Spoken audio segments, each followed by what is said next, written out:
आज शेअर बाजारात मोठा चढ उतार पाहायला मिळाला.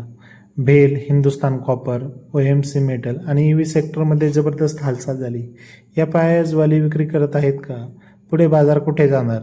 पूर्ण विश्लेषण पाहण्यासाठी व्हिडिओ शेवटपर्यंत नक्की पहा.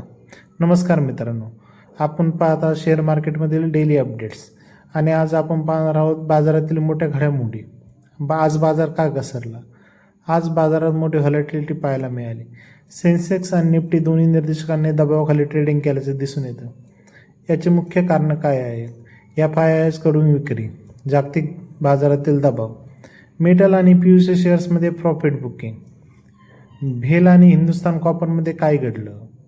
भेल आणि हिंदुस्तान कॉपर या शेअर्समध्ये मोठी घसरण झाली. मेटल सेक्टरमध्ये कमकुवतपणा दिसला.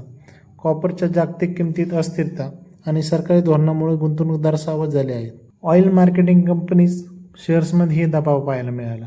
क्रूड ऑइलच्या किमतीत वाढ झाल्यामुळे या शेअर्सवर परिणाम झाला. EV सेक्टरचा धमाका.